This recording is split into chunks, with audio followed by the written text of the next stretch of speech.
What happens when you add water to Kool-Aid? So that's really the question for this video.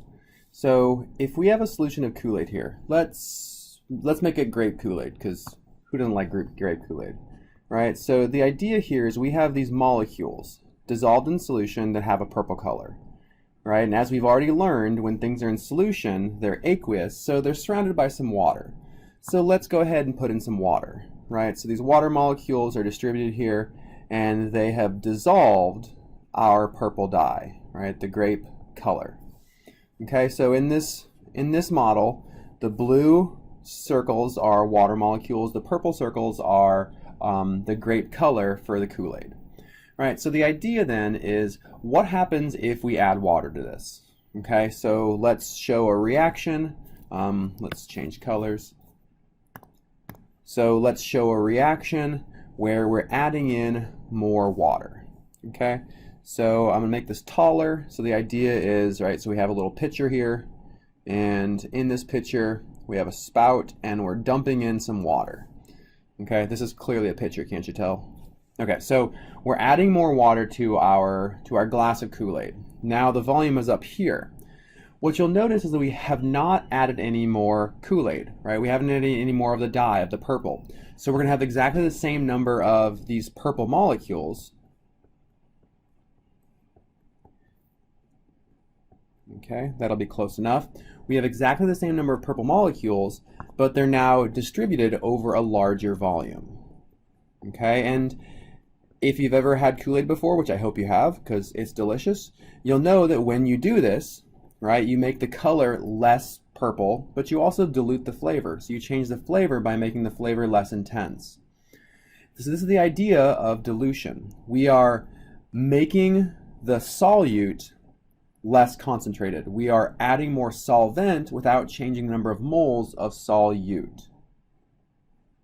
Okay, so let's think about this mathematically. We have learned that molarity, right, capital M here is molarity, equals moles of our solute divided by the liters of our solvent. So in this model here, right, let's consider this glass A and this glass B, right, so container A and container B.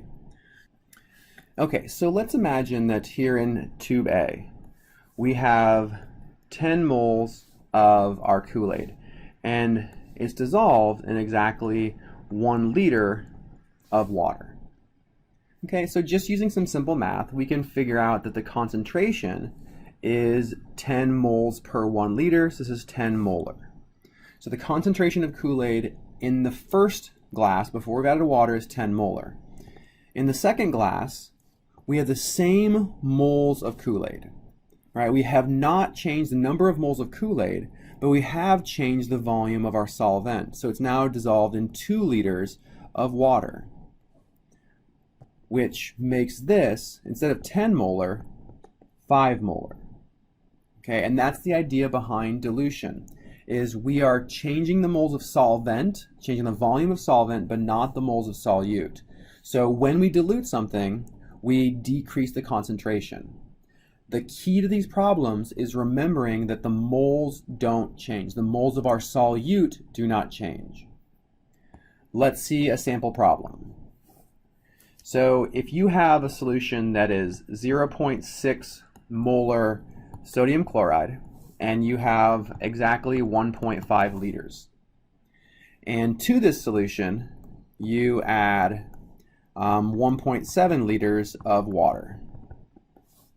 What is the concentration? So we want to figure out the concentration of sodium chloride after dilution. Remember, the key to these problems is recognizing that moles don't change. So if we can figure out how many moles are in this solution, then we can figure out how many moles are in the solution after we've added solvent, after we've added water. Okay, so we have 1.5 liters, and we can use the molarity to convert between liters and moles. So we have 0.6 moles in 1 liter, which is what this 0.6 molar means. So plugging this into our calculator tells us that we have 0.9 moles of our sodium chloride. All right, so this is equal to the moles in the solution after we've diluted it. So now our goal is to figure out the concentration, so we can take this volume, these 0.9 moles, divided by our new volume, which is 1.5 liters plus 1.7 liters, right? We have added 1.7 liters to our 1.5 liters. So plugging this in, right, this ends up being 0.9 moles of sodium chloride divided by 3.2 liters, and plugging this into your calculator,